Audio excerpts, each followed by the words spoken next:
السلام علیکم ورحمۃ اللہ وبرکاتہ۔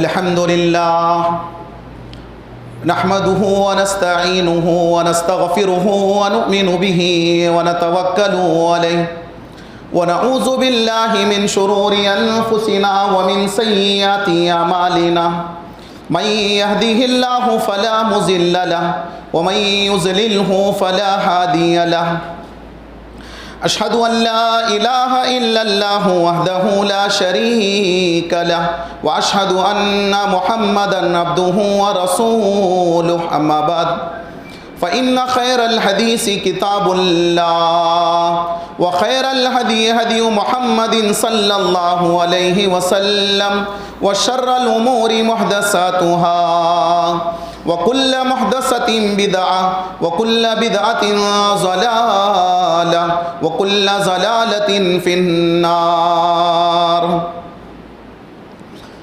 اعوذ باللہ من الشیطان الرجیم، بسم اللہ الرحمن الرحیم۔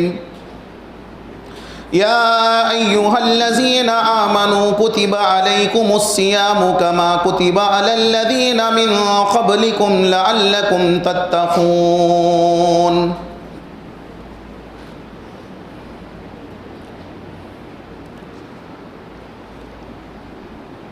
قال النبی صلی اللہ علیہ وسلم اللہم انکا عفو تحب العفو فاعف عنی، اللہم انکا عفو تحب العفو فاعف عنی، اللہم انکا عفو تحب العفو فاعف عنی، آمین۔ محترم حاضرین، سب سے پہلے میں اللہ وحدہ لا شریک کا بے انتہا شکر اور اس کا احسان بجا لاتا ہوں کہ ایک لمبی مدت کے بعد، یعنی تقریباً 1 سال یا 1.5 سال کے بعد دوبارہ یہاں پر آنے کا موقع اللہ تبارک و تعالیٰ نے ہمیں عنایت فرمایا، کیونکہ آپ اور ہم جانتے ہیں کہ گزشتہ رمضان اور یہ رمضان اور درمیان کا وقت لوگوں کا کیسے خوف کے ساتھ گزرا، کیسے وبائی مرض کے ڈر کے مارے گزرا، مساجد خالی رہی اور لوگ جانی اور مالی نقصان کے شکار ہوتے رہے، لیکن پھر بھی اللہ کا شکر ہے کہ اللہ تبارک و تعالیٰ نے مجھے اور آپ کو یہاں پر جمع فرمایا۔ محترم حاضرین، یہ شب قدر کی 34 تاخرات ہیں اور یہ 5 راتوں میں سے کوئی ایک شب قدر کی رات ہے جس کی عبادت 1000 مہینوں کے عبادت سے بڑھ کر ہے، اور ان راتوں کا مقام صرف انہی راتوں کا نہیں بلکہ رمضان کی چاند رات سے لے کر عید کا چاند نظر آنے تک رسول اکرم صلی اللہ علیہ وسلم نے فرمایا کہ ہر رات لاکھوں اور کروڑوں کے مسلمانوں کو اللہ تبارک و تعالی جہنم سے آزاد کرتا ہے۔ وفی کلی لیلۃ، یہ اللہ کی بخشش، یہ اللہ کی معافی، یہ اللہ کی مغفرت کسی ایک رات کے ساتھ خاص نہیں بلکہ وفی کلی لیلۃ کے الفاظ حدیث میں ہیں، یعنی ہر رات اللہ تعالیٰ اپنے بے شمار بندوں کی مغفرت فرماتا ہے اور ان کی گردنیں جہنم سے اللہ تبارک و تعالیٰ آزاد فرماتا ہے۔ اس حدیث کے روشنی میں اللہ تبارک و تعالیٰ ہمارے جو بھائی ماہ رمضان کے مبارک مہینے میں ایمان والے افراد، نمازی افراد، تقوی والے افراد، توحید پر قائم رہنے والے افراد جو انتقال ہو چکے ہیں، اللہ تعالیٰ ان کی گردن کو جہنم کی آگ سے آزاد فرمائے، آمین۔ اللہ تبارک و تعالیٰ ان کے گناہوں کو معاف فرمائے، اور اس کے علاوہ ہم ہیں، ہمارے بھی گناہوں کو اللہ معاف فرمائے اور جہنم سے ہماری گردن کو اللہ تبارک و تعالیٰ آزاد فرمائے، آمین۔ محترم حاضرین، یہ رمضان کی 5 تاخراتیں حقیقت میں اللہ تبارک و تعالی عبادت سے بڑھ کر دعا کے لیے عطا فرمایا ہے۔ یہ رمضان کی 5 تاخراتوں میں اس کا جو اہم مقصد ہے، اہم جو ٹاپک اس کا ہے وہ کیا ہے؟ رسول اکرم صلی اللہ علیہ وسلم کی چہیتی بیوی اور آپ کی بیوی حضرت عائشہ رضی اللہ تعالی عنہا، جن کے بارے میں رسول اکرم صلی اللہ علیہ وسلم نے کہا تھا کہ عائشہ دنیا میں بھی میری بیوی ہے اور جنت میں بھی میری بیوی بن کر رہے گی، اور وہ حضرت عائشہ رضی اللہ تعالی عنہا نے اسی رمضان کے شب قدر کی راتوں کے بارے میں رسول اکرم صلی اللہ علیہ وسلم سے سوال کرتی ہے، اے اللہ کے نبی صلی اللہ علیہ وسلم، اگر اللہ تبارک و تعالی میری زندگی میں رمضان کا مہینہ عطا کرے، رمضان کے مہینے کی شب قدر کی 5 راتیں اگر مجھے توفیق سے مل جائیں تو اللہ کے نبی بتائیے میں اللہ سے کون سی چیز مانگوں؟ ذرا غور کریں، ہمارے پیغمبر کی بیوی ان راتوں کے اندر اللہ سے کیا طلب کرنا ہے، کیا مانگنا ہے، کس چیز کا مطالبہ کرنا ہے، کس چیز کا سوال کرنا ہے، یہ پوچھتی ہیں۔ ہمارے اور آپ کے آقا جناب محمد رسول اللہ صلی اللہ علیہ وسلم فرماتے ہیں کہ عائشہ ان راتوں میں اللہ سے مانگنے والی ایک چیز ہے، وہ دعا کی شکل میں اللہ کے نبی صلی اللہ علیہ وسلم نے بتائی، جو آج ہمارے مسجدوں کے بورڈ پر لکھا ہوا ہے، رمضان کے ٹائمنگ کارڈز پر لکھا ہوا ہے، اور امام صاحب اور جو حافظ صاحب جو ہے تراویح کی نماز کے بعد ان راتوں میں پڑھنے والی دعا جو بتاتے ہیں، جو حضرت عائشہ رضی اللہ تعالی عنہا کو اللہ کے نبی صلی اللہ علیہ وسلم نے سکھایا، وہ کیا ہے؟ اللہم انکا عفو تحب العفو فاعف عنی۔ اس کا معنی ہے اے اللہ بے شک تو معاف کرنے والا ہے اور معافی کو تو پسند کرتا ہے، فاعف عنی، اے اللہ تو ہمارے گناہوں کو معاف فرما دے، ہمارے گناہوں کی مغفرت فرما دے۔ ذرا غور کریں میرے بھائی، یہ رمضان کی راتیں انسان کے گناہوں کی مغفرت کے لیے ہے۔ اور ابھی ہمارے امام صاحب قرآن کی تشریح کرتے ہوئے جناب رحمت اللہ عمری صاحب نے ماشاءاللہ بڑے اچھے انداز میں بہت ساری باتیں آپ لوگوں کے سامنے بتائی، اور یقیناً یہ 2 سالوں سے کرونا وائرس کا دنیا میں پھیلنا، ہزاروں لاکھوں کے افراد کا مر جانا، جانی اور مالی نقصان ہونا، انسانوں کی صحت کا بگڑنا، یہ یقیناً اللہ کے تقدیر کا فیصلہ ہے، کیونکہ دنیا میں آنے والی ہر چیز اللہ تعالیٰ تقدیر میں لکھ چکا ہے۔ لیکن میرے بھائی یہ تقدیر کا فیصلہ ہے ضرور، لیکن اس تقدیر کو بدلانے والا ایک ہتھیار، اس تقدیر کو بدلانے والا ایک جو ہے ہتھیار، ایک تلوار کی شکل میں یعنی اللہ کے رسول نے آپ کو عطا فرمایا ہے، وہ دعا ہے۔ میرے بھائی تقدیر تو ہیں، لیکن آپ بتائیے انسان کی موت اللہ کی تقدیر ہے، پھر مسجدوں میں دعا کیوں ہوتی ہے کہ فلاں آدمی ہاسپٹل میں ایڈمٹ ہے آپ دعا کیجئے، فلاں آدمی بیمار ہے آپ دعا کیجئے؟ کیوں؟ اسی بنا پر کہ دعا سے انسان کی تقدیر بدل سکتی ہے۔ یہ میں نہیں کہتا ہوں، اللہ تبارک و تعالیٰ یہ لکھ چکا ہے انسان کے تقدیر میں کہ میرے بندے پر مصیبتیں آئیں گی، میرے بندے پر آفتیں آئیں گی، میرے بندے کو آزمایا جائے گا، میرے بندے کا امتحان لیا جائے گا۔ یہ سارے امتحانوں میں میرا بندہ جو ہے قائم رہے گا، استقامت کے ساتھ رہ کر دعا کرے گا، تو اس کے دعا سے میں اس کی تقدیر کو بدلوں گا، یہ بھی اللہ تبارک و تعالیٰ لکھا ہوگا۔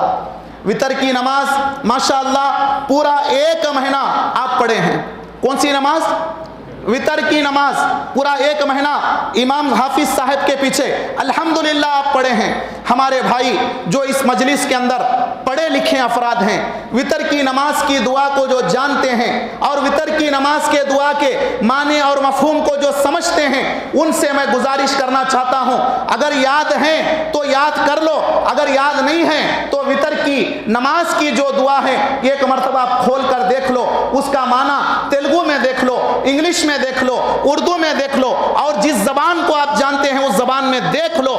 اللہ تعالیٰ نے نماز وتر میں جو دعا ہمیں بتایا ہے اس میں ایک جملہ ہے میرے بھائی جو ہمارے مایوسی کو ختم کرتا ہے، ایک جملہ ہے جو ہمارے اوپر آنے والے مصیبتوں کو ختم کرتا ہے، اس میں ایک جملہ ہے جو اللہ کی آزمائشوں کو، اللہ کے امتحانات کو ختم کر کے صحیح کرنے کے لیے بولا گیا ہے وہ جملہ کیا ہے؟ وقینا شر ما خزیت. سبحان اللہ، یہ جملے پر غور کرو. وقینا شر ما خزیت، اے اللہ ہمیں اس برے فیصلے سے بچا لے جو تو ہمارے تقدیر میں لکھ چکا ہے. اللہ اکبر. اے اللہ ہمیں اس برے فیصلے سے بچا لے، اس بری موت سے بچا لے، اس برے بیماری سے بچا لے، اس برے وبا سے بچا لے جو تو ہمارے تقدیر میں لکھ چکا ہے. لکھی جا چکی ہے چیز، لیکن ہم اللہ سے نماز وتر میں دعا کر رہے ہیں. اللہ اکبر. اس سے پتہ چلتا ہے کہ دعا سے تقدیر بدلتی ہے میرے دوستوں اور بھائیوں. پھر اس کے بعد چلیے حضرت عمر فاروق رضی اللہ تعالی عنہ، اتنے جلیل القدر صحابی، شیطان ان کو ایک گلی سے آتے دیکھ کر دوسرے گلی سے بھاگنے والا حضرت عمر رضی اللہ تعالیٰ عنہ جیسے صحابی عمرہ کرنے کے لیے جاتے ہیں. کعبے کا طواف کرتے کرتے رب العالمین سے دعا کرتے ہیں، اللہم ان کتبت فی خدری شقتا فامحہ. کہتے ہیں اے اللہ اگر میری تقدیر میں تو کوئی برا فیصلہ لکھا ہے، اللہ اس برے فیصلے کو مٹا دے اور اچھا فیصلہ میرے حق میں لکھ دے. کون کر رہے ہیں دعائیں؟ حضرت عمر فاروق رضی اللہ تعالیٰ عنہ. کہاں کر رہے ہیں؟ کعبے کا طواف کرتے کرتے یہ دعا کر رہے ہیں. اللہ اکبر. اس سے پتہ چلتا ہے کہ دعا سے انسان کا مقدر بدل سکتا ہے. اسی لیے ایک اور حدیث میں نبی صلی اللہ علیہ وسلم نے فرمایا، جو کہ ترمذی کے اندر اور مسند احمد میں موجود ہے، لا يرد القضاء الا بالدعاء. انسان کے تقدیر کو کوئی چیز نہیں بدل سکتی سوائے دعا کے. اللہ اکبر. اور آپ کو معلوم ہے یہ رمضان کا مہینہ ماشاء اللہ دعاؤں کے قبولیت کا مہینہ ہے. اللہ سال کے 11 مہینے بھی اللہ دعائیں قبول کرتا ہے. بیمار کی دعا بھی قبول ہوتی ہے، مسافر کی دعا بھی قبول ہوتی ہے، اور جو ہے اذان اور اقامت کے بیچ میں بھی دعا قبول ہوتی ہے. یہ دعاؤں کے اوقات ہیں، لیکن رمضان کا مہینہ خاص کر کے دعاؤں کے قبولیت کا مہینہ ہے. کیوں؟ اللہ تعالیٰ نے سورہ بقرہ میں آیت نمبر 180 پر 3 میں جو ہے رمضان کے مہینے کا تذکرہ کرنے کے بعد فوری دعا کا ذکر کیا ہے. کیا ذکر کیا؟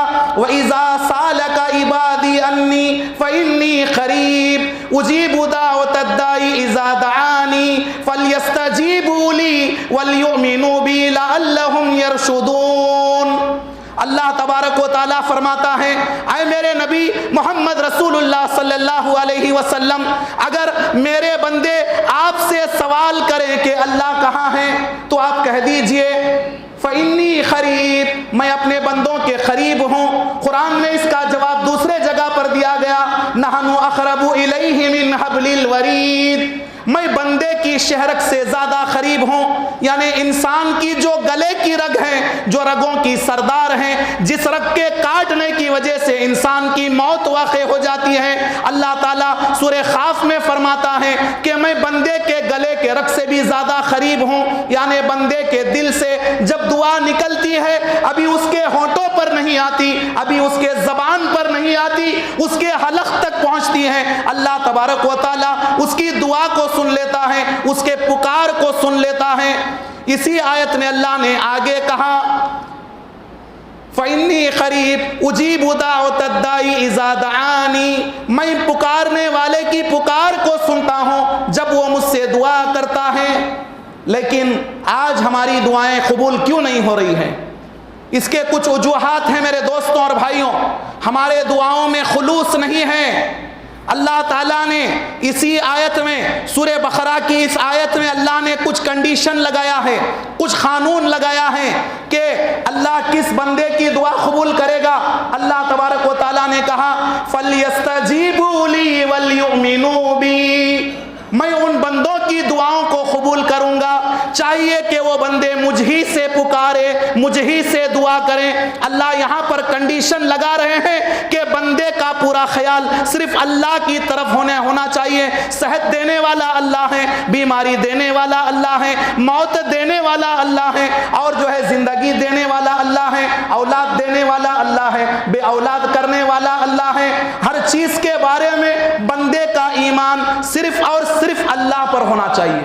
یہ اللہ کی شرط ہے، لیکن آج اللہ کی ذات پر لوگوں کو اتنا یقین نہیں ہے جتنا ڈاکٹروں کی بات پر یقین ہے، جتنا خبر والوں کی باتوں پر یقین ہے، جتنا مرشدوں کے ملاؤں کے باتوں پر یقین ہے، اور جتنا جادوگروں کے پجاریوں کے بات پر یقین ہے، جتنا سدھانتیوں کے باتوں پر یقین ہے، اتنا یقین اللہ کے باتوں پر نہیں ہے۔ اس لیے اللہ نے کہا فَلْيَسْتَجِيبُوا لِي، مجھ پر یقین کر کے مجھے پکارو، وَلْيُؤْمِنُوا بِي، اور مجھ پر ایمان رکھ کے مجھے پکارو، پھر دیکھو میں تمہاری دعا کو کیسے قبول کرتا ہوں۔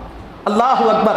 میرے محترم دوستوں اور بھائیوں، اگر کوئی شرک میں ہے تو شرک سے توبہ کر کے اللہ سے معافی مانگ لے، سچے دل سے صرف اللہ سے دعا کریں۔ ہماری دعائیں آج قبول نہیں ہونے کا ایک دوسرا ریزن میں آپ کے سامنے بتاتا ہوں کہ آج بتائیے 100 میں 90% لوگ آج ہم سود میں ہیں یا نہیں؟ ہمارے دھندے کیسے چل رہے ہیں؟ ہمارے مکان کون سے پیسوں سے بنائے گئے؟ ہماری زمین کون سے پیسے سے خریدی گئی؟ ہماری گاڑیاں کون سے پیسے سے خریدے جا رہے ہیں؟ ہمارا بینک بیلنس کون سا ہے؟ میرے بھائیوں، آپ خود غور کر لو، کسی پر مجھے انگلی اٹھانے کی ضرورت نہیں ہے۔ اللہ اکبر۔ پیارے نبی صلی اللہ علیہ وسلم نے کہا حرام کا ایک لقمہ بھی جس کے پیٹ میں جائے گا، جس کے حلق میں جائے گا، اللہ تعالیٰ اس کے 40 دن کی عبادت قبول نہیں کرے گا۔ اللہ اکبر۔ کیا یہ حدیثیں ہمیں یاد نہیں ہیں؟ پھر ہمارا گڑ گڑانا کیا فائدہ ہوگا؟ ہمارا رونا کیا فائدہ ہوگا؟ ہماری دعاؤں کا کیا فائدہ ہوگا؟ پیارے نبی صلی اللہ علیہ وسلم کے ایک صحابی حضرت سعد بن ابی وقاص رضی اللہ تعالی عنہ، جو کہ رشتے میں اللہ کے رسول صلی اللہ علیہ وسلم کے خلیر ماموں لگتے ہیں، اور یہ صحابی مستجاب الدعوات تھے۔ مستجاب الدعوات کا مطلب کیا ہے؟ یہ جو بھی اللہ کے دربار میں ہاتھ اٹھاتے تھے ان کی دعا قبول ہو جاتی تھی۔ ہاتھ اٹھاتے تھے، ہاتھ گرنے سے پہلے دعا مقبول ہو جاتی۔ سعد بن ابی وقاص، اللہ کے رسول نے ان کو یہ بشارت دیا تھا۔ کیا تھی وجہ؟ سعد بن ابی وقاص رضی اللہ تعالیٰ عنہ ایک مرتبہ رسول اکرم صلی اللہ علیہ وسلم کے پاس آتے ہیں، آ کر کہتے ہیں اللہ کے نبی صلی اللہ علیہ وسلم، مجھے ایک ایسی نیکی بتائیے جس نیکی کے کرنے کی وجہ سے اللہ میرے اعمال کو قبول کر لے، میری نمازیں قبول ہو جائیں، میری زکوٰۃ قبول ہو جائے، میرا صدقہ قبول ہو جائے، میری عبادت قبول ہو جائے، میری دعا قبول ہو جائے، میرا ہر عمل اللہ کے عرش تک پہنچ جائے۔ آج ہر ایک کی خواہش ہے اس بات پہ۔ آپ صلی اللہ علیہ وسلم نے چھوٹا عمل بتایا، کہا اطب مطعمک یستجاب دعاؤک۔ حدیث کے الفاظ ہیں اطب مطعمک یستجاب دعاؤک۔ اے سعد، تمہاری نیکیاں قبول ہونے کے لیے پہاڑ پھوڑنے کی ضرورت نہیں ہے، بڑے بڑے کام کرنے کی ضرورت نہیں ہے، چھوٹا کام کر لو بس، بہت آسان ہے۔ حلال روزی کھاؤ، اللہ تمہاری ہر عبادت کو قبول کر لے گا۔ سعد بن ابی وقاص رضی اللہ تعالیٰ عنہ کہتے ہیں پیارے نبی کا یہ جملہ ایک تیر کی طرح میرے سینے میں چھپ گیا، اور جس دن میں نبی کے زبان سے یہ الفاظ سنا، اس دن سے لے کر میرے مرتے دم تک کبھی میں حرام کے قریب نہیں گیا۔ اس کا فائدہ یہ ہوا کہ اللہ کے نبی کے زبان مبارک سے ان کو مستجاب الدعوات ہونے کا لقب مل گیا۔ اس زمانے میں مدینے کے لوگوں کو جو بھی پرابلم ہوتے تھے، وہ لوگ دعا کرانے کے لیے سعد بن ابی وقاص رضی اللہ تعالیٰ عنہ کے پاس آتے تھے۔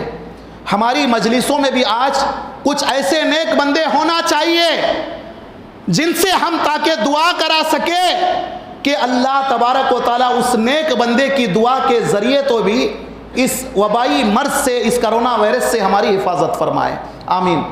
میرے بھائی، ہونا چاہیے نیک بندوں کا وسیلہ، جو زندے ہیں ان کے نیک بندوں کا وسیلہ لیا جا سکتا ہے۔ اللہ اکبر۔ میرے محترم دوستوں اور بھائیوں، اسی لیے صحیح الترغیب کی ایک حدیث ہے جس میں رسول اللہ صلی اللہ علیہ وسلم نے فرمایا اعجز الناس من عجز عن الدعاء۔ لوگوں میں سب سے زیادہ کمزور کون ہیں؟ آج بیماری کا نام سن کے بہت سارے لوگ کمزور بھی ہو گئے، موت کا ڈر آ گیا، مال کا ڈر آ گیا، کیونکہ 200 کروڑ 300 کروڑ رکھنے والے مالک آج مر رہے ہیں، ان کا جنازہ اٹھانے کے لیے ان کا بھائی نہیں ہے۔ اللہ اکبر، ساری زندگی 200 کروڑ کمایا، 300 کروڑ کمایا، دولت کے خزانے ہیں، لیکن اللہ تبارک و تعالیٰ جو ہے اسے ایسی موت دیا کہ اٹھانے کے لیے اس کے اولاد قریب نہیں آ رہے ہیں، اس کے بچے قریب نہیں آ رہے ہیں، اس کے بھائی قریب نہیں آ رہے ہیں۔ گویا کہ اللہ تعالیٰ قیامت کا ایک منظر دنیا میں دکھا دیا۔ قیامت کا ایک منظر ہے، یہ ایک چھوٹی قیامت ہے یہ، جو قرآن میں اللہ تعالیٰ نے سورہ اما پارے کے اندر جس کا ذکر کیا، یوم یفر المرء من اخیہ و امہ و ابیہ و صاحبتہ و بنیہ لکل امرئ منہم یومئذ شان یغنی۔ اللہ تبارک و تعالیٰ نے قرآن میں فرمایا کہ قیامت کے دن انسان اپنے بھائی سے دور بھاگے گا، ماں باپ اپنے بچوں سے دور بھاگیں گے، بچے اپنے ماں باپ سے دور بھاگیں گے، شوہر بیوی سے دور بھاگے گا، کیونکہ قیامت کے دن ہر انسان کو اپنے جان کی فکر ہوگی، نفسی نفسی کا عالم ہوگا۔ جو اللہ تعالیٰ نے قیامت کے بارے میں تذکرہ کیا تھا وہ آج دنیا کے اندر دیکھیے، بھائی اپنے بھائی سے دور بھاگ رہا ہے، بیوی اپنے شوہر سے دور بھاگ رہی ہے، بچے اپنے باپ کی لاش کو دیکھنے کے لیے تیار نہیں ہیں، اور بعض جنازے تو ایسے ہیں جن کی جنازے کی نمازیں نہیں پڑھی جا رہی ہیں، اور جن کو دفن، ذرا غور کریں میرے بھائی، یہ قیامت کا ایک منظر ہے۔ لوگوں میں کمزور کون ہیں؟ اللہ کے نبی نے فرمایا اعجز الناس من عجز عن الدعاء، لوگوں میں سب سے زیادہ کمزور وہ ہیں جو دعا سے عاجز ہو جاتا ہے، یعنی اللہ کے دربار میں دعا نہیں کرتا ہے، مایوس ہو جاتا ہے۔ قرآن مجید میں اللہ تبارک و تعالیٰ نے بیان فرمایا فَلَوْلَا إِذْ جَاءَهُمْ بَعْثُنَا تَضَرُّعًا، اللہ تبارک و تعالیٰ نے فرمایا ایسا کیوں نہیں ہوا میرے بندوں جب تمہارے پاس اللہ کا ایک چھوٹا عذاب آیا۔ قرآن میں اللہ تعالیٰ کہتے ہیں یہ یقیناً ایک اللہ کا ایک چھوٹا عذاب ہے، اس کے علاوہ بھی اللہ کے پاس بڑے بڑے عذاب ہیں، یہ اللہ کی ایک آزمائش ہے، اللہ کا ایک امتحان ہے۔ اللہ تعالیٰ یہ دیکھنا چاہتا ہے کہ انسان کو اپنے جان سے محبت ہے، اپنے مال سے محبت ہے، یا اللہ سے محبت ہے۔ یقیناً آج میرے محترم دوستوں اور بھائیوں، قرآن مجید کی آیت میں اللہ نے کہا ایسا کیوں نہیں ہوا کہ جب تمہارے پاس اللہ کا عذاب آیا تضرعاً، تمہیں گڑ گڑا کر اللہ سے دعا کرنا تھا، رونا تھا، اللہ کے سامنے اپنے گناہوں کی بخشش طلب کرنا تھا۔ یہ قرآن کہہ رہا میرے بھائی، اللہ کہہ رہے ہیں کہ جب تمہارے سامنے اللہ کا عذاب آتا ہے تو تمہاری کیفیت یہ ہونا چاہیے کہ تمہیں گڑ گڑانا چاہیے، تمہیں رونا چاہیے، تمہیں استغفار کرنا چاہیے، تمہیں اللہ تعالیٰ سے معافی مانگنا چاہیے، اللہ سے بخشش طلب کرنا چاہیے، کیونکہ قرآن سورہ جو ہے قرآن چونکہ اللہ تبارک و تعالیٰ قرآن کے اندر دوسرے جگہ پر بیان فرماتا ہے ظہر الفساد فی البر والبحر بما کسبت ایدی الناس، دنیا کے اندر جتنے بھی فتنے آتے ہیں، آزمائشیں آتے ہیں، بیماریاں آتی ہیں، آفتیں آتی ہیں، مصیبتیں آتی ہیں، یہ ساری کے ساری انسانوں کے کرتوت کا نتیجہ ہے، انسان کے اعمال کا نتیجہ ہے، انسان کے گناہوں کا نتیجہ ہے۔ آج انسان کون سے گناہ میں نہیں ہے؟ سود لوگوں میں عام ہو چکا ہے، ماں باپ کی نافرمانی عام ہو چکی ہے، زناکاری عام ہو چکی ہے، اور جو ہے بڑوں کی عزت و احترام کا جنازہ نکالا جا رہا ہے، اور قرآن کی توہین کی جا رہی ہے، اور مسجدیں ویران ہو چکی ہیں، قرآن کو پڑھنے والے نہیں ہیں، دینی مدارس ویران ہو چکے ہیں، اور لوگ گناہوں کے اڈوں کی طرف آگے بڑھ رہے ہیں، شراب خانے بھرے ہوئے ہیں۔ اللہ اکبر، یہ گناہ جو دنیا کے اندر بڑھ چکے ہیں، یہ انہی گناہوں کا نتیجہ ہے کہ اللہ تبارک و تعالیٰ نے لوگوں کو گناہوں سے نکالنے کے لیے ایسی چھوٹے چھوٹے عذابات کو بھیجتا ہے۔ اس کے بعد اللہ نے کہا اے لوگوں تمہیں رونا کیوں نہیں آیا، تمہیں گڑ گڑانا کیوں نہیں آیا، تمہیں اللہ کے سامنے دعا کرنا کیوں نہیں آیا؟ پھر اس کے بعد اللہ کہتے ہیں وَلَٰكِنْ خَسَّتْ قُلُوبُهُمْ، لیکن لوگوں کے دل پتھر کی طرح ہو گئے ہیں۔ اللہ اکبر، اللہ کہہ رہے ہیں لوگوں کے دل سخت ہو گئے ہیں، لوگوں کے دلوں میں رونا نہیں آ رہا ہے۔ ابھی ہمارے حافظ صاحب تراویح کی نماز کے اندر سورہ حدید کی ایک آیت ذکر فرما رہے تھے، پڑھ رہے تھے أَلَمْ يَعْنِ لِلَّذِينَ آمَنُوا أَن تَخْشَعَ قُلُوبُهُمْ لِذِكْرِ اللَّهِ، کیا میرے بندوں کے لیے اب ابھی وہ وقت نہیں آیا کہ اللہ کے ذکر کو سن کر، اللہ کے نام کو سن کر، اللہ کے قرآن کو سن کر، اللہ کے فریاد کو سن کر ان کے دل نرم پڑ جائے۔ میرے دوستوں اور بھائیوں، اللہ تعالیٰ کہہ رہے ہیں لوگوں کے دل سخت ہو چکے ہیں۔ آج دیکھیے ہمارے دل اتنے سخت ہو چکے ہیں کہ دلوں کے اندر اللہ کا ذکر کوئی اثر نہیں کر رہا ہے، قرآن کی تلاوت اثر نہیں کر رہی ہے، اور یہ عذابات بھی کوئی اثر نہیں کر رہے ہیں، یہ بیماریاں بھی کوئی اثر نہیں کر رہی ہیں۔ لوگوں کے اندر سدھار کہاں ہے، بدلاؤ کہاں ہے؟ آگے اللہ نے کہا وَزَيَّنَ لَهُمُ الشَّيْطَانُ مَا كَانُوا يَعْمَلُونَ، شیطان نے تمہارے اعمال کو خوبصورت بنا کر تمہارے نگاہوں میں پیش کیا ہے۔ زنا کو خوبصورت بنا کر پیش کیا، شراب کو شیطان خوبصورت بنا کر پیش کیا، وڈی اور سود کھانے کو شیطان نے خوبصورت بنا کر پیش کیا، ماں باپ کی نافرمانی کرنے کو شیطان نے تمہارے سامنے خوبصورت عمل بنا کر پیش کیا، مسجدوں کو ویران کرنے کو شیطان نے تمہارے سامنے خوبصورت عمل بنا کر پیش کیا۔ شیطان ہمارے گناہوں کو، ہمارے برائیوں کو بھی خوبصورت بنا کر پیش کر رہا ہے تاکہ ہم گناہوں کے اندر ملوث ہو جائے۔ میرے دوستوں اور بھائیوں، مجھے اور آپ کو چاہیے کہ اللہ تبارک و تعالیٰ سے ڈریں اور اللہ تبارک و تعالیٰ کا خوف اپنے دل کے اندر پیدا کریں۔ چلیے اس کے بعد میں آپ کو یہ بھی بتاتا چلوں کہ وبا تو ہے ضرور، لیکن پھر بھی یاد رکھیں ہم حفاظت تو اپنی کریں گے لیکن اللہ کی ذات پر بھروسہ بھی کرنا ہے۔ حفاظت تو ضرور کرنا ہے، ماسک بھی لگائیں، سینیٹائزر کا بھی استعمال کریں، اور جو ہے سوشل ڈسٹینس کا بھی خیال کریں۔ یہ ساری چیزیں جو آج حکومت بتا رہی ہے، ڈاکٹر بتا رہے ہیں، یہ ساری چیزوں کا ہمیں خیال کرنا ہے، پرہیز بھی کرنا ہے، اللہ سے دعا بھی کرنا ہے۔ ایسا نہیں کہ ہم پرہیز نہیں کریں گے، صرف دعا کرتے جائیں گے، اللہ اسے قبول نہیں کرے گا۔ پرہیز بھی کرنا ہے، ہمارے جانب سے کوشش بھی ہونا ہے، پھر جو ہے اس کے بعد اللہ سے دعا بھی ہونا ہے، تب چل کر یہ چیزیں انشاءاللہ ہمارے لیے فائدہ پہنچائیں گی۔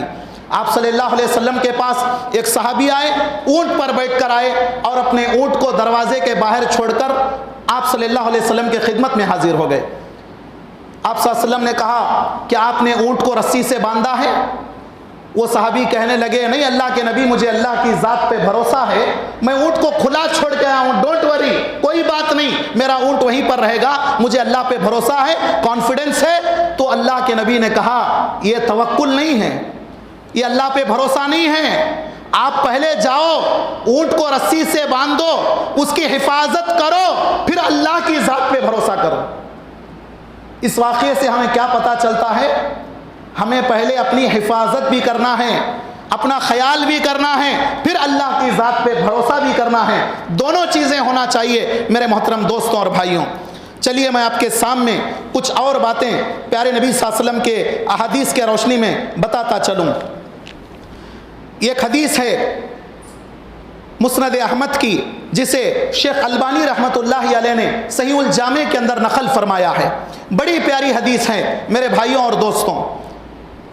عن ابی موسیٰ الاشعری رضی اللہ تعالی عنہ عن النبی صلی اللہ علیہ وسلم قال، حضرت ابو موسیٰ اشعری رضی اللہ تعالی عنہ سے روایت ہے کہ اللہ کے نبی صلی اللہ علیہ وسلم نے فرمایا ان امتی امت مرحومت، اللہ کے نبی صلی اللہ علیہ وسلم نے فرمایا بے شک میری امت مرحومہ ہے۔ مرحومہ کا مطلب اللہ تعالیٰ نے میری امت کے اوپر رحم کر دیا ہے۔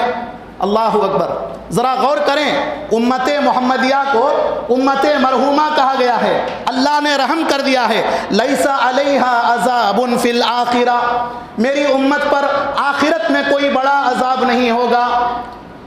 انما عذابها فی الدنیا، بے شک میری امت کا عذاب دنیا میں ہوگا۔ القتل، قتل کی شکل میں، والزلازل، زلزلوں کی شکل میں، والفتن، اور فتنوں کی شکل میں، آزمائشوں کے شکل میں، بیماریوں کی شکل میں، آفتوں کی شکل میں، مصیبتوں کی شکل میں۔ اللہ کے نبی صلی اللہ علیہ وسلم کی یہ حدیث جسے شیخ البانی رحمۃ اللہ علیہ نے اپنے صحیح کے اندر نقل فرمایا، مسند احمد کی حدیث ہے، اس میں یہ بتایا گیا اللہ نے میری امت کے اوپر رحم کیا ہے، میری امت کے اوپر دنیا کے اندر اللہ تبارک و تعالی آخرت کے اندر کوئی بڑا عذاب نہیں دے گا۔ ذرا غور کریں، اللہ تعالیٰ آخرت کے بڑے عذاب سے ہم امت محمدیہ کو بچانے کے لیے دنیا کے عذاب دیتا ہے۔ اللہ اکبر۔ مومن کے لیے بیماری بھی ایک رحمت ہے۔ پیارے نبی نے کہا اللہ بیماری دیتا ہے، کسی کو کینسر کی بیماری دیتا ہے، ٹی بی کی بیماری دیتا ہے، کسی کو کوئی مرض دیتا ہے مومن کو، تو اس مومن کو اس بیماری کے حالت میں اس کے گناہوں کو معاف کر کے اس کے آخرت کے عذاب کو ہلکا کرنے کے لیے دیتا ہے۔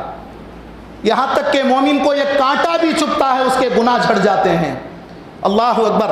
آخرت کے عذاب سے بچانے کے لیے اللہ تعالیٰ دنیا کے اندر یہ چھوٹے چھوٹے عذاب ہمیں دیتا ہے، لیکن پھر بھی میرے محترم دوستوں اور بھائیوں، ہمیں اللہ تبارک و تعالیٰ سے دعا کرنا چاہیے کہ اللہ تبارک و تعالیٰ اس وبائی مرض سے ہمارے ضعیفوں کی حفاظت فرما، اللہ ہمارے جوانوں کی حفاظت فرما، اللہ ہمارے بچوں کی حفاظت فرما، ہمارے خواتین کی حفاظت فرما۔ اللہ ساری انسانیت آج پریشان ہے۔ آج یہ ثابت ہو گیا کہ اپنے آپ کو سپر پاور کہنے والی حکومتیں اللہ کے ایک چھوٹے وائرس، ایک چھوٹا سا وائرس، ایک ایسا کیڑا جسے انسان دیکھ نہیں سکتا، ایسے ایک چھوٹا سا وائرس جو اللہ نے بھیجا، ساری دنیا نے گھٹنے ٹیک دیا، ان کی دولت کام نہیں آئی، ان کی حکومت کام نہیں آئی، اور جو ہے اللہ اکبر، نہ امریکہ کام آیا، نہ یورپ کام آیا، نہ ہندوستان کام آیا، سارے لوگ اللہ کے ایک وائرس کے سامنے کمزور پڑ گئے۔ ایسے وائرس اللہ کے پاس کتنے ہیں؟ ایسے بیماریاں اللہ کے پاس کتنے ہیں؟ میرے محترم دوستوں اور بھائیوں، اللہ کی طاقت کے سامنے کوئی طاقت کام نہیں آتی۔ یاد رکھیے اللہ سے بڑھ کر کوئی طاقت نہیں ہے، لا حول ولا قوت الا باللہ، اللہ سے بڑھ کر کوئی طاقت نہیں۔ چلیے اس کے بعد ایک اور حدیث میں بتاتا چلوں، صحیح بخاری کی حدیث، من یرید اللہ بہ خیرا یصبہ۔ اس بخاری کی حدیث میں اللہ کے نبی صلی اللہ علیہ وسلم نے فرمایا اللہ تبارک و تعالی جس کے ساتھ بھلائی کا ارادہ کرتا ہے اسے دنیا کے مصیبتوں میں مبتلا کرتا ہے۔ اللہ اکبر۔ اور اس کے بعد چلیے میں آپ کے سامنے وہ واقعہ بتاتا چلوں۔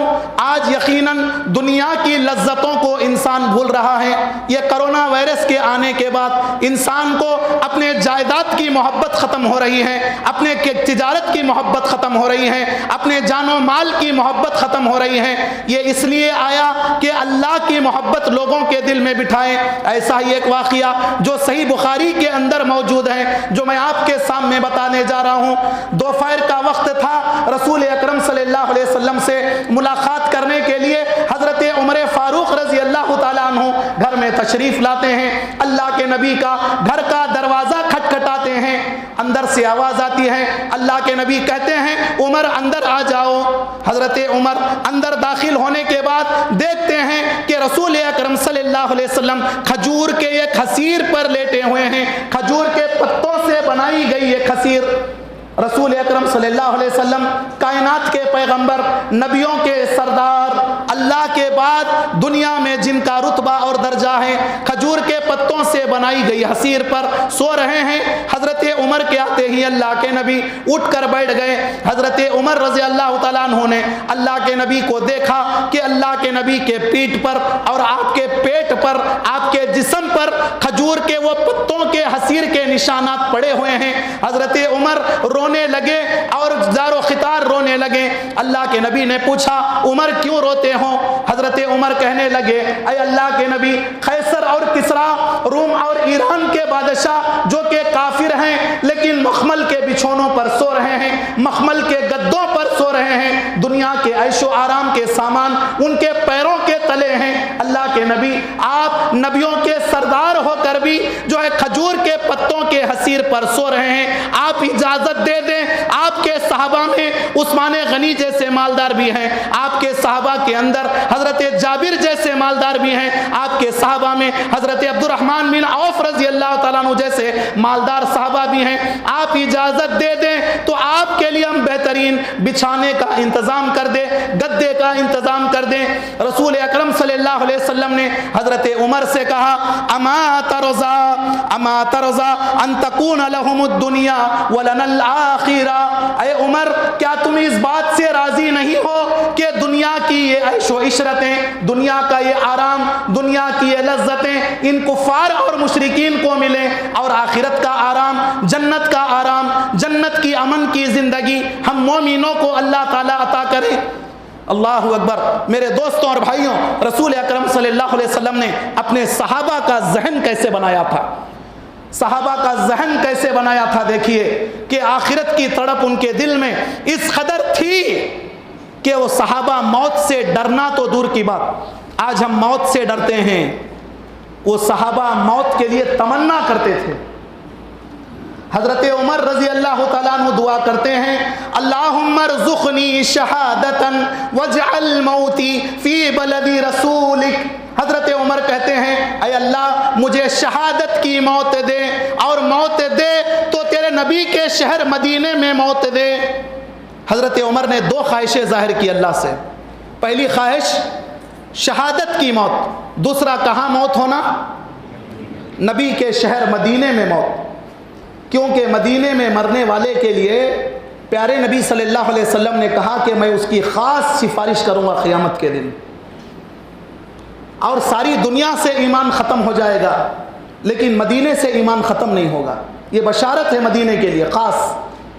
حدیث کے الفاظ ہیں، ان الایمان لیارز الی المدینہ کما تارز الحیۃ الی جوہرها۔ اللہ کے نبی صلی اللہ علیہ وسلم نے فرمایا، قیامت کے قریب دنیا کے کونے کونے سے ایمان سمٹ کر کے مدینے کی طرف چلا جائے گا، جیسا کہ سانپ دنیا میں چرنے کے بعد رات میں اپنے بل کی طرف جیسے پلٹ کر جاتا ہے، دنیا کا پورا ایمان مدینہ طیبہ کی طرف پلٹ کر چلے جائے گا۔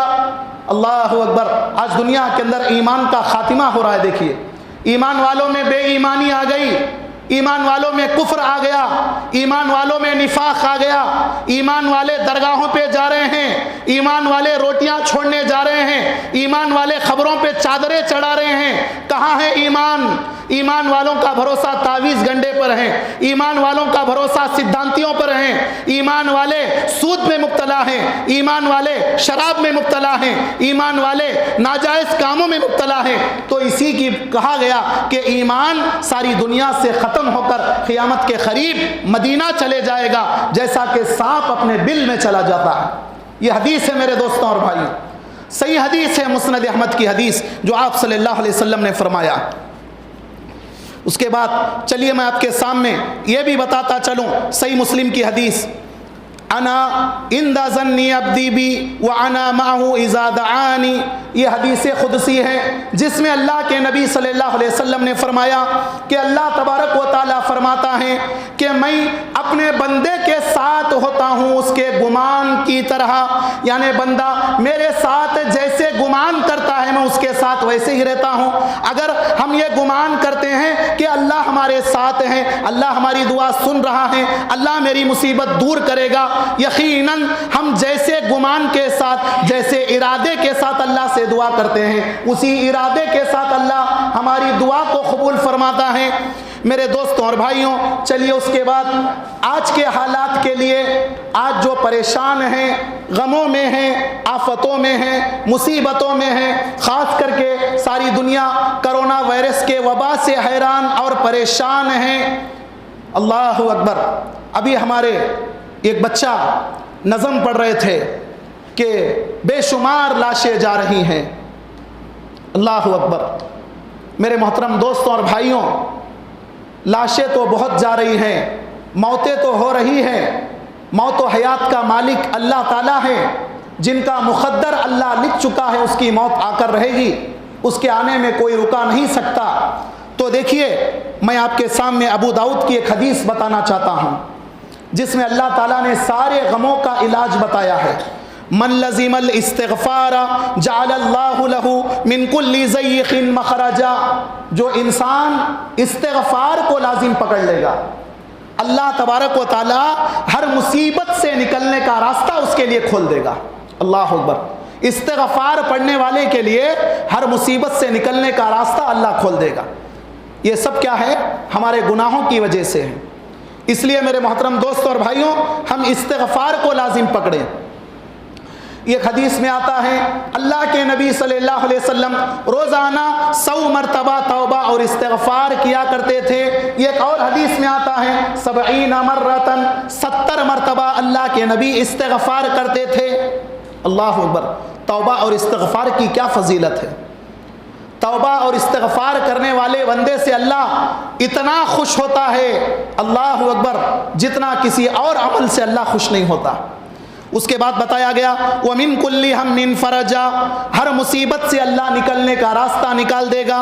وَرَزَقَهُ مِنْ حَيْثُ لَا يَحْتَسِبُ, اور ایسے جگہ سے استغفار کرنے والے کو اللہ روزی عطا کرتا ہے جسے اس کا گمان بھی نہیں ہوگا. میرے محترم دوستوں اور بھائیوں, اس کے بعد میں آپ کے سامنے ایک اور بات بتاتا چلوں. اس مصیبت کا ایک اور علاج ہے رسول اکرم صلی اللہ علیہ وسلم کے اوپر کثرت سے درود پڑھنا. پیارے نبی نے بعض صحابہ سے کہا تھا اپنی دعا میں آدھی دعا کرو, آدھا درود پڑھو. درود سے اللہ تمہاری آدھی مصیبتیں دور کر دے گا. یقیناً آپ درود شریف پڑھنے سے ہم بہت کوتاہی کرتے ہیں, بہت غفلت کرتے ہیں. ایک صحابی نے پوچھا اللہ کے نبی اگر پوری دعا میں درود پڑھوں تو کیا ہوگا؟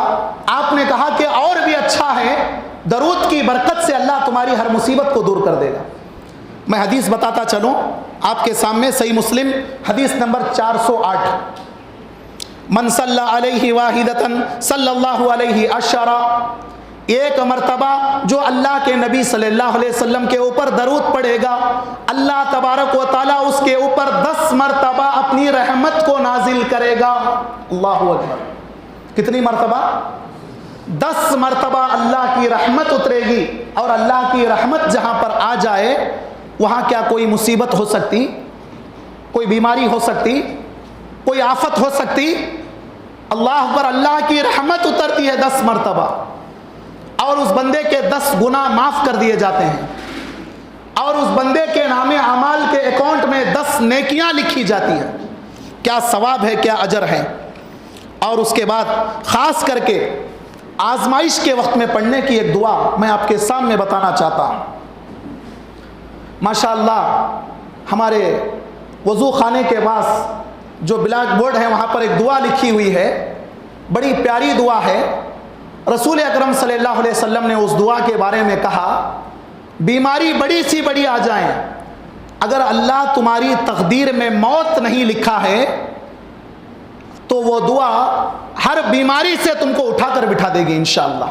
7 مرتبہ اس دعا کو پڑھنا ہے جو بورڈ پر لکھی ہے, بھائی لوگ پڑھے ہوں گے. اسأل اللہ العظیم رب العرش العظیم ان یشفیک. اسأل اللہ العظیم, میں مانگتا ہوں اس عظمت والے اللہ کے نام کے وسیلے سے, رب العرش العظیم, وہ عرش عظیم کا رب ہے, ان یشفیک, کہ وہ اللہ تعالیٰ تمہیں شفا عطا فرمائے, صحت عطا فرمائے. اس میں اللہ کے ناموں کا تذکرہ ہے. میرے محترم دوستوں اور بھائیوں, یہ بڑی پیاری دعا ہے. یہ دعا بھی آپ پڑھ کر دم کر لیں انشاءاللہ. اس وبا سے بلا سے بچنے کے لیے بہترین دعا ہے. اور اس کے ساتھ آزمائش کے وقت میں, آزمائش کتنی بھی بڑی کیوں نہ ہو, جال نکلنے کی بھی آزمائش کیوں نہ ہو, بیماری یا آزمائش یا امتحان جس میں اب چند لمحوں میں جان جانے والی ہے, ایسے وقت میں ایک ذکر ہے خاص کر کے جو کرنا چاہیے, جو صحابہ کا بھی طرز عمل تھا, وہ ہے حسبنا اللہ و نعم الوکیل. اللہ اکبر. کتنی بڑی آزمائش تھی حضرت ابراہیم علیہ السلام کی. ہماری اور آپ کی کچھ ہے؟ کہاں ہے ہماری آزمائش؟ ابراہیم علیہ السلام جلتے ہوئے آگ میں ڈالے جا رہے ہیں, باپ خلاف ہیں, پھینکنے والوں میں باپ بھی ہے. ابراہیم کے آنکھوں میں آنسو آ گئے, میرا باپ بھی مجھے پھینک رہا ہے آگ میں. اللہ اکبر. باپ کے دل میں رحم نہیں ہے. ساری قوم دشمن, بادشاہ دشمن, آگ جلی ہے, چند لمحوں میں جل کر راکھ بننے والے ہیں, جان کا خطرہ ہے, بچانے کا کوئی سہارا نہیں ہے, نہ کوئی ڈاکٹر ہے, نہ کوئی فائر انجن ہے, نہ کوئی بھائی ہے, کوئی نہیں رشتہ دار ہے, کچھ نہیں ہے. آزمائش بہت بڑی ہے، لیکن ابراہیم علیہ السلام کا ایک ہی سہارا تھا، وَحَسْبُنَا اللَّهُ وَنِعْمَ الْوَكِيلُ، کہتے ہیں اللہ مجھے تیری ذات کافی ہے اور تو بہترین مددگار ہے، تو بہترین وکیل ہے، بہترین سہارا ہے، بہترین آسرا ہے۔ یہ جملے اللہ کو اتنے پسند آئے، اللہ نے جلتے ہوئے آگ کو پھولوں کا باغیچہ بنا دیا۔ اللہ اکبر۔ میرے محترم دوستوں اور بھائیوں، صحابہ اکرام کا بھی یہ طرز عمل تھا کہ مصیبتوں کے وقت میں، جنگوں کے وقت میں، جب ہارنے کا ڈر ہوتا، دشمن کا خوف ہوتا، صحابہ یہ دعا پڑھتے تھے، حسبنا اللہ ونعم الوکیل۔ اللہ اکبر۔ یہ دعا اتنی تاثیر والی ہے، اسے مجھے اور آپ کو بھی پڑھنا ہے۔ اور ساتھ میں میرے بھائی، ہم اپنے زندگی کے مقصد کو بھی پہچاننا ہے، وہ ہے ہماری زندگی کا مقصد اللہ کی عبادت۔ اللہ نے سورہ زاریات میں آیت نمبر 50 پر 6 میں بیان فرمایا، وَمَا خَلَقْتُ الْجِنَّ وَالْإِنسَ إِلَّا لِيَعْبُدُونَ، میں نے انسان اور جنوں کو اپنی عبادت کے لیے پیدا کیا۔ لیکن ہمارے زندگی کا جو مقصد اللہ کی عبادت ہے، اس مقصد سے کتنے لوگ آج دور ہیں؟ دیکھیے میرے بھائی، اپنی زندگی کا مقصد کون پہچانے؟ کیا جمعے کو ایک دن عبادت کرنے کے لیے مسجد آنے والا اپنے زندگی کے مقصد کو پہچانا؟ کیا صرف عید کے ایک دن مسجد کو آنے والا؟ یعنی تو کچھ ایسے بھی مصلی ہے صرف اپنے باپ یا اپنے رشتہ دار کے جنازے میں مسجد کو آنے والے۔ اللہ اکبر۔ میرے محترم دوستوں اور بھائیوں، ہمارے زندگی کا مقصد اللہ کی عبادت ہے۔ ہم اپنے مقصد کو بھول گئے۔ ہمارا مقصد یاد دلانے کے لیے اللہ تعالیٰ ہمارے اوپر آزمائشیں لاتا ہے۔ پھر اس کے بعد آج جو موتیں بھی ہو رہی ہیں اور بعض لوگ صحت یاب ہو کر، اچھے ہو کر اپنے گھر لوٹ رہے ہیں، دونوں کے لیے قرآن میں اللہ کا ایک جواب ہے۔ سورہ ملک آیت نمبر 4، الذی خلق الموت والحیات لیبلوکم ایکم احسن عملا، اللہ تبارک و تعالیٰ نے تمہارے لیے موت کو بھی بنایا ہے، تمہارے لیے زندگی کو بھی پیدا فرمایا ہے، تاکہ اللہ تمہارا امتحان لینا چاہتا ہے، اللہ تمہیں آزمانا چاہتا ہے۔ ایکم احسن عملا، تم میں سے کون اچھا عمل کرنے والا ہے۔ اللہ موت دے کر بھی آزماتا ہے کہ تمہارا عمل کیسا ہے، اللہ زندگی دے کر بھی امتحان لیتا ہے کہ تمہارا عمل کیسا ہے۔ ہماری موت اور ہماری زندگی یہ اللہ کی آزمائش ہے، یہ اللہ تبارک و تعالیٰ کا ایک امتحان ہے میرے محترم دوستوں اور بھائیوں۔ پھر اس کے بعد چلیے میں آپ کے سامنے بتاتا چلوں، قرآن میں اللہ تبارک و تعالیٰ سورہ قیامہ پارہ نمبر 20 پر 9 میں بیان فرماتے ہیں، کلا اذا بلغت التراقی وقیل من راق، ہرگز نہیں جب انسان کی جان اس کے حلق تک پہنچ جائے گی، جب موت کا فرشتہ ملک الموت اللہ کے حکم سے تمہاری جان نکالنے کے لیے حاضر ہو جائے گا، سانسیں رکنے کے قریب ہو جائے گی، انسان کا جسم ٹھنڈا پڑنے لگے گا، زبان سے بات نکلنا بند ہو جائے گی، اللہ تعالیٰ کہتا ہے وَقِيلَ مَنْ رَاقٍ، اللہ تعالیٰ کہتے ہیں کیا ایسے وقت میں کوئی ڈاکٹر تمہیں بچا سکتا ہے؟ کیا کوئی رقیہ پڑھنے والا؟ راق کے معنی ہیں دم کر کے علاج کرنے والا، رقیہ کرنے والا، دعا پڑھنے والا، تمہارا علاج کرنے والا، تمہارا ٹریٹمنٹ کرنے والا۔ اللہ کہتے ہیں کیا کوئی بچا سکتا ہے؟ وَظَنَّ أَنَّهُ الْفِرَاقُ، اور بندہ سمجھ جائے گا کہ میرے جانے کا وقت قریب ہو چکا ہے۔ وَالْتَفَّتِ السَّاقُ بِالسَّاقِ، بندے کی پنڈلی پنڈلی سے لپٹ جائے گی، پاؤں پاؤں سے لپٹ جائے گا۔ إِلَىٰ رَبِّكَ يَوْمَئِذٍ الْمَسَاقُ، کیونکہ اب اس دن اللہ کی طرف وہ سفر کر رہا ہے، اب اللہ کی طرف اسے جانا ہے، اللہ کی طرف اسے پلٹ کر لوٹ کر جانا ہے۔ میرے دوستوں اور بھائیوں، چلیے میں آپ کو ایک اور بات بتاتے چلوں۔ طبرانی کی حدیث ہے، مصیبتوں کا علاج، اور خاص کر کے آج جو وبائی امراض دنیا میں پھیل رہی ہیں، جو ایسی بیماریاں جس کا کوئی علاج نہیں ہے، ایسی بیماریاں جو موت کے سوا جس کی کوئی دوا نہیں ہے، میرے بھائیوں آج طبی دواؤں کے اوپر مسلمانوں کا یقین نہیں ہے۔ اللہ کے نبی صلی اللہ علیہ وسلم نے صحیح بخاری کے حدیث کے اندر فرمایا کہ کالا زیرہ، جسے ہم کلونجی کہتے ہیں، کلونجی کے بارے میں رسول اکرم صلی اللہ علیہ وسلم نے کہا موت کے سوا ہر بیماری کی دوا اللہ نے کلونجی میں رکھا ہے۔ اللہ اکبر۔ کلونجی کے چند دانے، یہ اللہ کے نبی کی حدیث سمجھ کر، اسے شفا سمجھ کر اگر کوئی آدمی چند دانے ڈال کر چابتا ہے اور اسے کھا کر پانی پی لیتا ہے، شفا کی امید رکھتا ہے، بڑے سے بڑے مرض کو دور کرنے کے لیے یہ اس کے لیے انشاءاللہ کافی ہے۔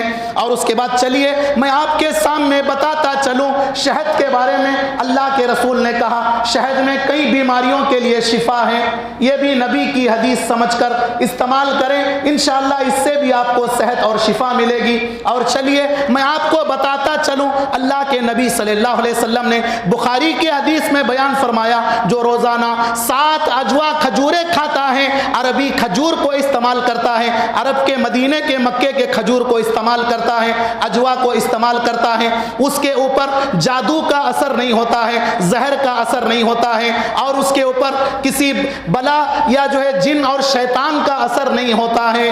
اور چلیے میں آپ کو آگے بڑھ کر بتاتا چلوں زمزم کا پانی جو دنیا کا سب سے مقدس پانی ہے، بابرکت پانی ہے، شفا کا پانی ہے، جو میڈیسن سے بھی زیادہ شفا والا ہے، دواؤں سے زیادہ شفا والا ہے، اور تمہارے کھانے پینے کے چیزوں سے بھی زیادہ شفا والا ہے۔ مسلم کی حدیث میں اللہ کے نبی نے فرمایا ماء زمزم لما شرب به، حدیث کے الفاظ ہیں زمزم کا پانی پینے والا پینے سے پہلے اللہ سے جو دعا کر کے پیتا ہے اس کی دعا اللہ ضرور قبول کرتا ہے انشاءاللہ۔ اللہ اکبر۔ زمزم کا پانی پینے سے پہلے آدمی قبلہ رخ کھڑے ہو کر، قبلے کی طرف کھڑے ہو کر اللہ سے پہلے دعا کر لے اے اللہ تیرے نبی کا فرمان ہے کہ زمزم کا پانی جو ارادے سے پیا جاتا ہے، جو نیت سے پیا جاتا ہے، جو دعا کر کے پیا جاتا ہے، تیرے نبی نے کہا ہے تو اس دعا کو قبول کرتا ہے۔ اے اللہ میں دعا کرتا ہوں کہ اس زمزم کے پانی کے برکت سے میری بیماری کو دور فرما، مجھے صحت عطا فرما، کہہ کر اللہ سے دعا کر کے پی کر دیکھیں پھر آپ کو کیسے شفا ملے گی انشاءاللہ۔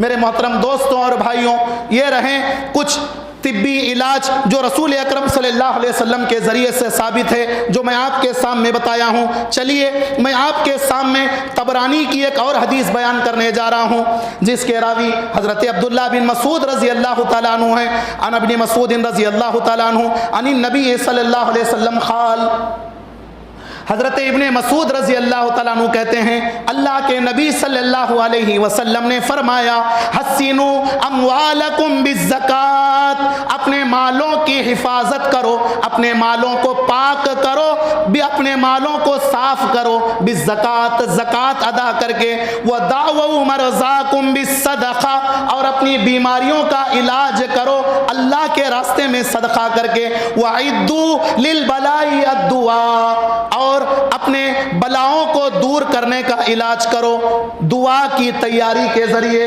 3 باتیں اس حدیث میں بتائی گئی۔ اپنے مال کو پاک کرو زکات کے ذریعے، زکات دینے سے مال پاک ہوتا ہے۔ دوسرا دعوا مرضاکم بالصدقہ، اپنے بیماریوں کا علاج کرو صدقے کے ذریعے۔ بیماری کا آدمی کو جتنا ڈر ہے بیماری سے بچنے کے لیے صدقہ کرنا چاہیے۔ اللہ اکبر۔ ہمارے پاس صدقے کا رواج کیا ہو گیا، صدقہ بولے تو بکراچ کاٹنا۔ کون تو ہاسپٹل میں ہم کیا کرتے، صدقہ کب دیتے معلوم، ان 2 گھنٹے میں مر جاتا بول کو ڈاکٹر بولا تو جب دیتے صدقہ۔ صدقہ کب کرنا ہے، کب کرنا ہے میرے بھائی، اس وقت کرنا ہے جو ابھی بیماری کی شروعات ہوئی، یا ابھی آپ ڈاکٹر کے پاس بھی نہیں گئے، آپ ڈاکٹر کے پاس جانے سے پہلے صدقہ کر کے اللہ سے دعا کرنا۔ ہمارے استاد محترم مولانا ظہیر الدین اثری محدث رحمہ اللہ جو کہ انتقال فرما چکے ہیں، وہ بتایا کرتے تھے کہ عمر آباد میں ان کے خاندان کے کچھ ایسے افراد موجود تھے کہ ان کے خاندان کے اندر اگر کوئی بیماری آتی تھی تو تشخیص کے لیے، علاج کے لیے ڈاکٹر کے پاس جاتے تھے، دوائیں لکھاتے تھے، دوائیں لکھانے کے بعد میڈیکل شاپ میں معلوم کرتے تھے کہ اس کی قیمت کیا ہے، معلوم ہوتا کہ 500 روپے اس کی قیمت ہے، دوائیں لے کے ڈالتے بھی تھے اور الگ سے وہ 500 جو دواؤں کی قیمت ہے اتنا نکال کے اللہ کے راستے میں صدقہ کرتے اور اللہ سے دعا کرتے تھے کہ اللہ تیرے نبی کا فرمان ہے دعوا مرضاکم بالصدقہ، بیماریاں صدقے سے دور ہوتی ہیں، اللہ اس جو ہے یقین کے ساتھ ہم صدقہ کر رہے ہیں ہماری بیماری کو دور فرما، اور باقاعدہ اللہ تعالیٰ ان کے اس بیماری کی شفا صدقے سے دیتا تھا الحمدللہ۔ ایسے کئی واقعات ہیں، ایسی بیماریاں جو آدمی مرنے کے قریب ہو گیا، ڈاکٹر بچا نہیں سکتے، ڈاکٹر ہاتھ اٹھا دیے اب میرے سے کیا بھی نہیں ہو سکتا، ایسا مرض بھی انشاءاللہ صدقے سے انشاءاللہ شفایاب ہو جائے انشاءاللہ۔ یہ کہ مولانا عبدالعظیم عمری مدنی عمر آباد کے ایک استاذ، انہوں نے سعودی عرب کا ایک واقعہ جو آیا تھا اس واقعے کو انہوں نے بیان کیا کہ عرب کے اندر ایک ڈاکٹر کینسر کا شکار ہو گیا۔ آج دیکھیں ڈاکٹر خود بیماریوں میں مر رہے ہیں، ڈاکٹر جو دوسروں کا علاج کرنے والے، ان کا علاج کرنے والا کوئی نہیں ہے، موت و حیات کا مالک اللہ ہے۔ کینسر کا شکار ہو گیا، 3rd اسٹیج میں چلے گیا، اس کے ساتھی ڈاکٹروں نے ہاتھ اٹھا دیا کہ اب تجھے بچانے کے لیے کوئی چیز نہیں ہے، 3rd اسٹیج ہے، اگر 1st اسٹیج ہوتا تو ہم کچھ کر سکتے، 2nd اسٹیج میں کچھ کر سکتے۔ اب وہ بیچارہ اپنی زندگی سے مایوس ہو گیا، اب مجھے مرنا ہے کیسا بھی، پراپرٹی بہت تھی اس کے پاس، لیٹے لیٹے دواؤں پہ اس کا گزر چلتا تھا، ٹائم پاس کے لیے بازو میں میگزین رکھے ہوتے تھے عربی کے، وہ میگزین نکال کے پڑھ رہا تھا، پیارے نبی کی یہی حدیث جو میں آپ کے سامنے پڑھا، طبرانی کی حدیث اس کے آنکھوں کے سامنے گزری، جس میں اس نے پڑھا دعوا مرضاکم بالصدقہ، اللہ کے نبی نے کہا تمہاری بیماریوں کا علاج صدقے سے کرو۔ وہ مریض کہتا ہے ڈاکٹر عیسیٰ مرزوقی اس کا نام تھا، مجھے اللہ کے نبی کی حدیث پر یقین آ گیا، جب نبی سچے ہیں، قرآن سچا ہے اور نبی کی ہر بات اللہ کی بات ہے تو آپ کی بات سچے کیوں نہیں ہو سکتی؟ یقین آ گیا اور میں مدینے کی ایک بیوہ عورت کو اپنی جائیداد کا آدھا حصہ صدقہ کر دیا اور اللہ سے دعا کیا اللہ میری پراپرٹی کا آدھا حصہ میں ایک بیوہ کو صدقہ کر دیا ہوں، تیرے نبی کے اس حدیث پر یقین کر کے کہ صدقے سے بیماری ٹلتی ہے، اللہ میری بیماری دور فرما۔ ڈاکٹر عیسیٰ مرزوقی کہتے ہیں وہ صدقہ کا عمل کرنے کے بعد ان کی بیماری میں سدھار آتا گیا، چند دنوں کے بعد وہ اٹھ کر بیٹھنے لگے، بعد میں ڈاکٹر نے تشخیص کیا تو بتایا کہ اب کینسر کا مرض ان کا باقی نہیں ہے، وہ صحت یاب ہو گئے۔ یہ یقیناً اللہ کی ایک کرامت ہے، اللہ کی ایک شفا ہے اور صدقے کی ایک برکت ہے اور اللہ پہ یقین اور نبی کے حدیثوں پر بھروسہ، اللہ اکبر، بھروسہ بھی ہونا چاہیے میرے محترم دوستوں اور بھائیوں۔ پھر اس کے بعد ایک اور چیز میں آپ کے سامنے بتاتا چلوں، آج کے حالات میں حدیث صحیح مسلم 2690 واللہ فی عون العبد ما کان العبد فی عون اخی، اللہ تعالیٰ اس بندے کی مدد کرتا ہے جو بندہ اپنے بھائی کی مدد کرتا ہے، اللہ اکبر۔ آج کے حالات میں یقیناً اپنے بھائی اور بہنوں کی مدد کرنا ہمارے اوپر ایک فریضہ ہے میرے بھائی۔ اگر کوئی بھی مسلمان مر گیا ہے اس کے تدفین میں ساتھ دینا ہمارا فریضہ ہے، کوئی بیمار ہے ہم اپنی صحت کا خیال کر کے ماسک لگا کے سینیٹائزر برت کے اس کی عیادت بھی کرنا، پوری تیاری کر کے عیادت بھی کرنا ہمارا فریضہ ہے، کیونکہ پیارے نبی کے زمانے میں بڑے بڑے بیمار اچھے ہو جاتے تھے۔ کیوں اچھے ہوتے تھے؟ بیمار کو ہمت افزائی جو ہے نا، ہمت دلانا، یہ آدھی بیماری کو ختم کرتا ہے۔ پیارے نبی بیمار کے پاس اس زمانے میں جاتے تھے، اس کے سر پہ ہاتھ رکھ کے کہتے تھے لا باس طہور انشاءاللہ، مختصر دعا لا باس طہور انشاءاللہ، ڈرنے والی کوئی بات نہیں، اللہ شفا دے گا۔ وہ انسان اٹھ کر بیٹھ جاتا تھا اپنے بستر سے۔ اسی لیے بیمار کی عیادت کو اتنا ثواب لکھا گیا حدیثوں میں، شاید کہ جتنا ثواب کسی اور عمل کے لیے ہو۔ ایک حدیث میں پیارے نبی نے کہا بیمار آدمی کی عیادت کرنے کوئی صبح میں جاتا ہے، شام تک 70,000 فرشتے اس کے حق میں اللہ سے دعا کرتے ہیں اللہ پہلے اس بندے کو صحت دے، تندرستی دے، شفا دے، اللہ اکبر۔ اگر صبح میں عیادت کرے تو شام تک، شام میں عیادت کرے تو صبح تک، کتنے فرشتے؟ 70,000 فرشتے ہمارے حق میں عیادت کرتے ہیں۔ لیکن ہمارا خیال کر کے، میں بول رہا ہوں نا، پورا ماسک لگا کر کے، سینیٹائزر استعمال کر کے، ڈسٹنس کا خیال کر کے، جو حکومت جو باتیں بتا رہی ہیں، ڈاکٹر جو چیزیں بتا رہے ہیں، اس کا خیال کرتے ہوئے آپ عیادت کریں، جس میں کوئی حرج نہ ہو، جس میں آپ کا کوئی نقصان نہ ہو، تو کوئی حرج والی بات نہیں۔ ایک حدیث میں پیارے نبی نے کہا، بیمار کی عیادت کرنے کے لیے جو بندہ اپنے گھر سے چل کر جاتا ہے، وہ روڈ پہ نہیں چلتا ہے، وہ جنت کے باغیچوں میں چل کر جاتا ہے۔ اللہ اکبر! دنیا میں ہی اسے جنت کے باغیچوں میں چلنے کا شرف حاصل ہو جاتا ہے، بیمار کی عیادت کرنا۔ اور آج جنازوں سے بھی لوگ ڈرے ہوئے ہیں، کیا کرتے ہیں، کرونا پھیلنے کا ڈر ہے، لیکن پھر بھی میرے بھائی، جنازہ فرض کفایہ ہے۔ کم سے کم محلے کے 2-4 افراد کو بھی دفن کرنے کے لیے ہمت والے لوگ جانا چاہیے۔ پورا انتظام کر کے ماشاءاللہ کچھ ویلفیئر سوسائٹیاں کام کر رہی ہیں، ہمارے بھائیوں کے جنازے لے جا رہے ہیں، غیر مسلم جو ڈر رہے ہیں ان کے جنازے لے کر جا رہے ہیں۔ یہ اور بات ہے کہ غیر مسلموں کا جنازہ لے جا کر ان کے بھگوان کو خوش کرنے کے لیے جلاتے ہیں، جو ہے نا، وہ صحیح نہیں ہے عمل۔ لے جا سکتے ہیں، تدفین کر سکتے ہیں، ساتھ دے سکتے ہیں، لیکن جو جلانے کا عمل ہے وہ صرف اللہ کے لیے خاص ہے، جلانے کی سزا صرف اللہ دے سکتا ہے، وہ بندے کے حق میں نہیں ہے، ہم اس عمل کو نہیں اپنائیں گے۔ ہمارے بھائی جو ویلفیئر سوسائٹیوں والے، بہت سارے لوگ ماشاءاللہ جنازوں میں جا رہے ہیں، اللہ تعالیٰ انہیں صحت اور شفا عطا فرمائے۔ اللہ فرض کفایہ کا کام کر رہے ہو، وہ ہمارے طرف سے، ہمارے جماعت کی طرف سے، ہمارے مسجدوں کی عزت رکھ کے وہ چاروں لے جاتے ہیں۔ میرے بھائی، وہ چاروں بھی اگر جنازے کو نہیں لے جاتے، قیامت کے دن اللہ پورے مسلمانوں کو پکڑ لیتا حشر کے میدان میں، تمہارا بھائی گزر گیا، تمہیں جنازے کو لگ گیا نہیں، کیا بولا؟ فرض کفایہ ہے، پورے محلے والے گنہگار ہوتے، ہم کو بچانے کے لیے گناہ سے وہ 4-5 جاتے ہیں۔ اللہ ان کو صحت عطا فرما، اللہ ان کو تندرستی عطا فرما، اللہ انہیں کرونا وبا سے، بلا سے، مصیبت سے حفاظت فرما، آمین۔ اور میرے اللہ، ہم لوگ اپنی مجبوری سے نہیں جا سک رہے ہیں، لیکن اللہ ہمارے دل کے نیت کو دیکھ کر کے تو جنازے کی نماز کا اور جنازے کا ثواب ہمیں عطا فرما، آمین۔ کیا اجر ہے، کیا ثواب ہے جنازے میں صرف جانے کے لیے، ایک احد پہاڑ کا ثواب۔ قبرستان تک جا کر دفن کر کے دعا کر کے لوٹے تو 2 احد پہاڑوں کے برابر ثواب، 2 پہاڑوں کے برابر نیکیاں کون کما سکتا ہے؟ اتنا اجر و ثواب رکھا گیا میرے محترم دوستوں اور بھائیوں۔ اس لیے ہمیں چاہیے کہ اللہ تبارک و تعالیٰ سے کثرت سے دعا کرتے رہیں۔ اور اس کے بعد 1-2 باتیں بتا کر انشاءاللہ میں اپنی بات کو ختم کرتا ہوں۔ یہ ایک اہم واقعہ ہے جو میں آپ کے سامنے بتانا چاہتا ہوں، ذرا غور سے سماعت فرمائیں۔ گنہگار بندے، یہ حدیث کا واقعہ ہے، یہ گنہگار بندہ اگر 50 سال یا زندگی کے 60 سال بھی وہ گناہوں میں گزار دیا ہے، تو کیا اللہ تعالیٰ اسے معاف کرے گا؟ نہیں کرے گا۔ اللہ اسے بخشے گا یا نہیں بخشے گا؟ یقیناً بخشے گا۔ اللہ کے نبی صلی اللہ علیہ وسلم کے پاس ایسا ہی ایک بوڑھا آدمی آیا تھا۔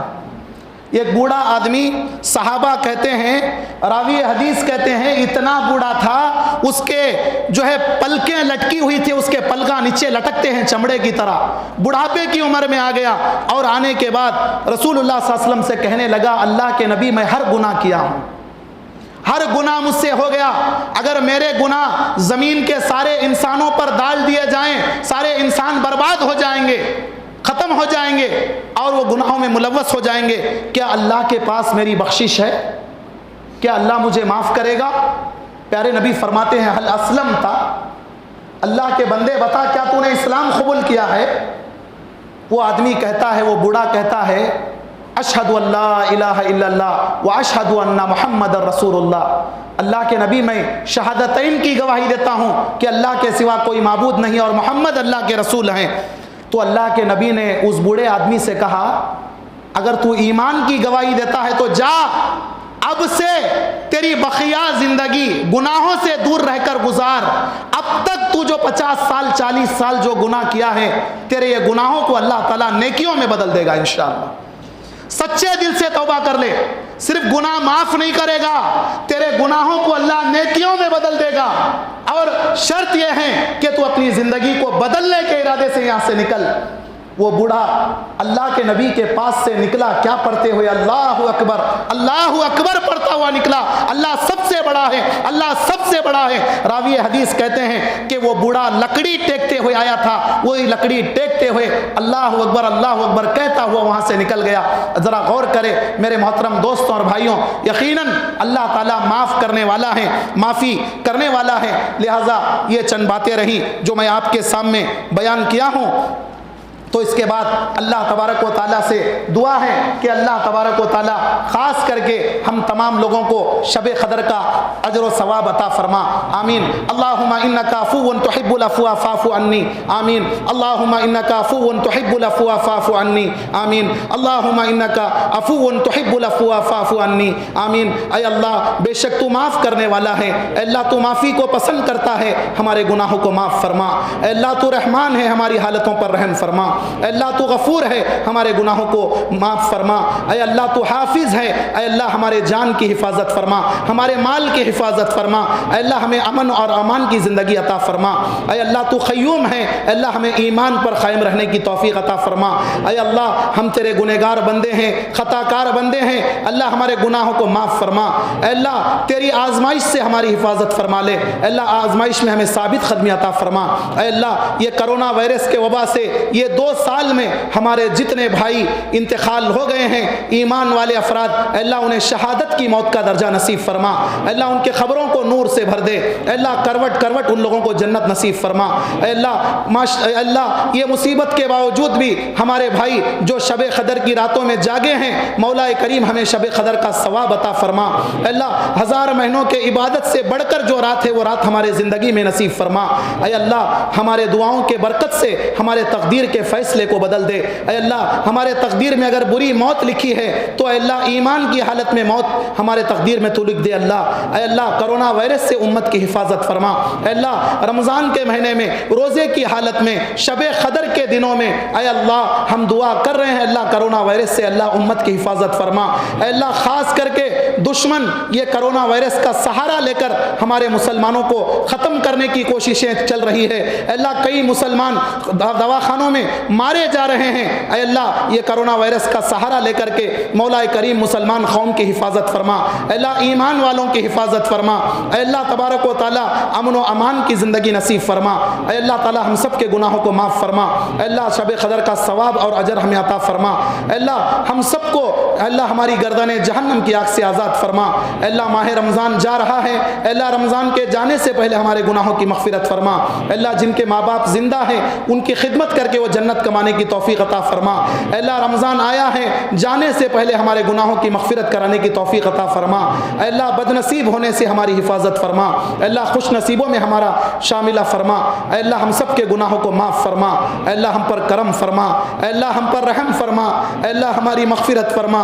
حسبنا اللہ و نعم الوکیل۔ اے اللہ تیری ذات ہمارے لیے کافی ہے، تو بہترین مدد کرنے والا ہے، ہماری مدد فرما۔ اے اللہ ہمارے بھائی بہنوں کی مدد فرما۔ اے اللہ بہت سارے ہمارے بھائی جو اپنے مجبوری کی وجہ سے جاگنے کے لیے مسجد میں نہیں آ سکے، عبادت کے لیے مسجد میں نہیں آ سکے، اللہ ان کے گھروں کی عبادتیں قبول فرما۔ اللہ بہت سارے ہمارے بھائی جو اس حالت میں بھی اعتکاف میں بیٹھے ہیں، اللہ تیرے گھر کو لازم پکڑے ہیں اللہ 10 دن کے لیے، مولا کل جنت میں ان کے لیے اسی اعتکاف کی طرح جنت میں ان لوگوں کو جگہ نصیب فرما۔ اے اللہ تعالیٰ جو روزہ رکھے ہیں، اے اللہ قیامت کے دن حوض کوثر کا پانی انہیں نصیب فرما۔ اے اللہ جو قرآن کی تلاوت کی ہے ماہ رمضان میں، اللہ ان کے تلاوتوں کو قبول فرما۔ اے اللہ رمضان کے مہینے میں جو لوگ صدقہ اور خیرات کیے ہیں، اللہ ان کے بیماریوں کو دور فرما، ان کے بلاؤں کو دور فرما، آفتوں کو دور فرما۔ اے اللہ جو زکوٰۃ دیے ہیں ان کے زکوٰۃ کو قبول فرما۔ اے اللہ جو تراویح کی نماز پڑھے ہیں، اے اللہ تراویح کی برکت سے ان کے 11 مہینے کے گناہوں کو معاف فرما۔ اے اللہ رمضان کے روزے کی برکت سے ہمارے 11 مہینے کے گناہوں کو معاف فرما۔ اے اللہ شب قدر میں قیام کی برکت سے ہمارے 11 مہینے کے گناہوں کو معاف فرما۔ اے اللہ ہم سب جو قرآن پڑھے ہیں، اے اللہ اس کا اجر و ثواب ہمیں عطا فرما۔ اے اللہ جیسے دنیا میں ہم قرآن حافظ صاحب کے ذریعے سنے ہیں، پڑھے ہیں، اللہ کل قیامت کے دن جنت میں بھی قرآن پڑھتے ہوئے داخل ہونے کی ہمیں توفیق عطا فرما۔ اے اللہ تیری جنت الفردوس میں ہمیں جگہ عطا فرما۔ اے اللہ تیری جہنم سے ہماری حفاظت فرما۔ اللہم اجرنی من النار، اللہم اجرنی من النار، اللہم اجرنی من النار، اللہم انی اسألک الجنہ، اللہم انی اسألک الجنہ، اللہم انی اسألک الجنہ۔